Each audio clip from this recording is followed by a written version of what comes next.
Balita sa Panglawas. Ang kining osteoarthritis mga kaigsuonan, so ipis o pagkadaot sa atong cartilage nga balot sa atong kasukasuan kung atong mga joints. So nakabantay ka mo, di ba? Murag manakit ang atong tuhod. Nagkiskisan manggod ang atong mga joints. Mao kini ang rason nganong nga mosakit. So kasagaran gyud mahitabo kini sa tuhod, sa atong kamot, sa backbone or sa bukog sa may likuran. Mas kasagaran kini nga mahitabo sa mga tawo nga magkaedad na o kadtong bugat ang ilang timbang.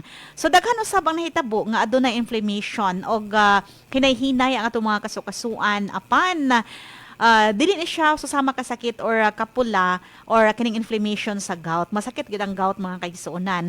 Lain ang gout o pwede usab nga nakapait ani kung magsabay ang gout o ang duha ka rayuma sa usa ka tawo. Mao gining pertig yung sakita ang atong lawas.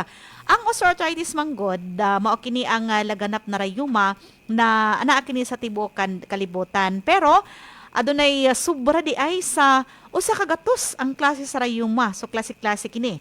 Kung osteoarthritis ang hinungdan, mao kini ang pagnipis o pagguba sa atong cartilage nga mao'y nagbalot sa atong mga joints. So mao ni ang timailhan kung naa kani sa tuhod, sa atong kamot or sa atong backbone. Kasagaran kini mahitabo.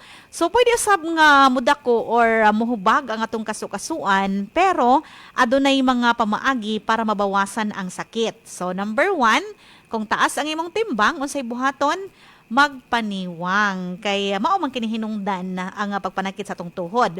Kung sakit ang atong tuhod ug paa, lakip na ang mga braso ug abdominal muscles, ang pwede raman sab kini siya i-exercise. Mas maayo kung makita usab sa rehab medicine o mag physical therapy para mabaskog ang atong mga muscles ug makatabang maprotektahan ang atong kasukasuan.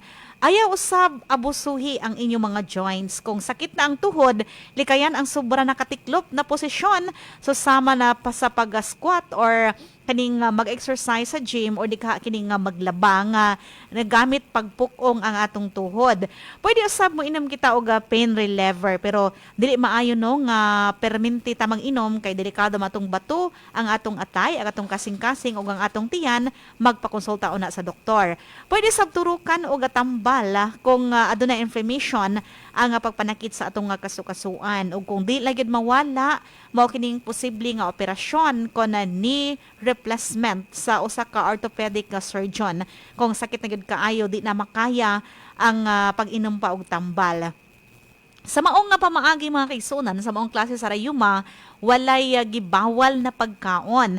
Pero mas maayo nga maglikay sa mga tambok na mga pagkaon, mga tamis sa mga parat para mahimong himsog ang atong lawas. So, agig information karong adlaw, sobra sa kagatos ka klase ang rayuma mga kaigsuonan. Kung osteoarthritis, dili bawal ang mga pagkaon gumikan kay ang hinungdan sa paghubag niini gumikan man sa nagkanipis o nagkadaot ang cartilage nga mao'y nagbalot sa atong kasukasuan kung atong mga joints.